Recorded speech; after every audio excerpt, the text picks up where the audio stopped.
નમસ્કાર ખેડૂત મિત્રો, સ્વાગત છે બધા મિત્રોનો અમારી યુટ્યુબ ચેનલમાં. હું છું આપનો મિત્ર ભાવિક વઘાસિયા. તો મિત્રો, ખાસ કરીને આ વિડીયોના માધ્યમથી આપણે વાત કરવાની છે વેસ્ટર્ન ડિસ્ટર્બન્સની અસરથી આવતીકાલે ફરીથી માવઠાની શક્યતાઓ દેખાઈ રહી છે.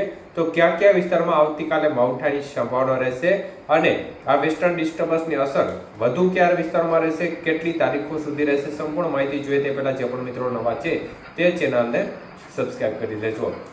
તો મિત્રો, આ વખતે આપણે જોયું કે back to back western disturbance પસાર થઈ રહ્યા છે, જેના પરિણામે ગુજરાતના ભાગો સુધી વેસ્ટર્ન ડિસ્ટર્બન્સનો ટ્રફ આવી રહ્યો છે અને આના કારણે ગુજરાતના ભાગોને પણ આ વખતે માવઠાનું માર સહન કરવાનો વારો આવી રહ્યો છે. ત્યારે 2 દિવસ પહેલા જ માવઠાની અસર બાદ ફરી એક નવું વેસ્ટર્ન ડિસ્ટર્બન્સ ઉત્તર ભારતના ભાગોમાંથી પસાર થવાની શક્યતાઓ છે અને આ વેસ્ટર્ન ડિસ્ટર્બન્સનો ટ્રફ છે તે પણ ગુજરાત સુધી આવવાની શક્યતાઓને પગલે આવતીકાલથી ફરી એકવાર માવઠાની શક્યતાઓ દેખાઈ રહી છે.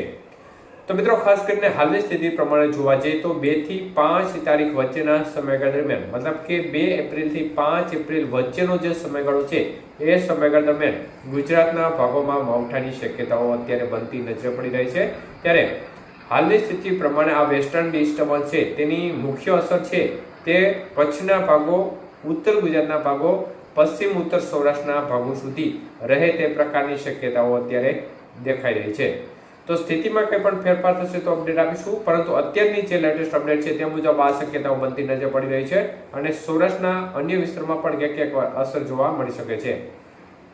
તો મિત્રો, આવતીકાલે એટલે કે 2 એપ્રિલના રોજ કયા વિસ્તારમાં માવઠાની સંભાવના દેખાઈ રહી છે, કયા વિસ્તારમાં વાતાવરણમાં ફરી એકવાર પલટો જોવા મળશે તે વિશે માહિતી જોઈએ તો આવતીકાલે કચ્છના ભાગો છે તેમાં તમામ બાજુ વાતાવરણમાં પલટો જોવા મળશે. અમુક વિસ્તારમાં વરસાદ પણ આવતીકાલે જોવા મળી શકે છે, જેમાં કચ્છના તમામ ભાગો આવી જાય. જ્યારે સૌરાષ્ટ્રના ભાગોમાં પણ આવતીકાલે દ્વારકા, પોરબંદર, જામનગર, મોરબી જે ભાગો છે આ જિલ્લાના તેમાં પણ વાતાવરણમાં પલટો જોવા મળે અને ક્યાંક માવઠાની અસર પણ આવતીકાલે જોવા મળી શકે છે. ઉત્તર ગુજરાતના ભાગોની વાત કરીએ તો ઉત્તર ગુજરાતના ભાગોમાં પણ આવતીકાલે ખાસ કરીને વાવ, થરાદ, બનાસકાંઠા, પાટણ, સિદ્ધપુર આજુબાજુના ભાગો છે આ ભાગોમાં વાતાવરણમાં પલટો જોવા મળે અને ત્યાં પણ ક્યાંક વરસાદની ગતિવિધિ આવતીકાલે જોવા મળી શકે છે. તો આટલા વિસ્તારમાં આવતીકાલે એટલે કે 2 એપ્રિલના રોજ સંભાવના દેખાઈ રહી છે. 3 તારીખે વિસ્તાર છે તેમાં ઉત્તર ગુજરાતના ભાગો અને ઉત્તર સૌરાષ્ટ્રના ભાગોમાં વધારો થવાની શક્યતાઓ દેખાઈ રહી છે. એટલે હાલ આ મુજબની અપડેટ પ્રમાણે આવતીકાલથી ફરી એક નવા વેસ્ટર્ન ડિસ્ટર્બન્સની અસરને કારણે માવઠાની શક્યતાઓ દેખાઈ રહી છે. તો ખેડૂત મિત્રો ખાસ સાવચેતી રાખે અને આ વખતે સતત વેસ્ટર્ન ડિસ્ટર્બન્સના કારણે ખેડૂત મિત્રોને પણ અનેક નુકસાન અને સમસ્યા ભોગવવાનો વારો સામે આવી રહ્યો છે.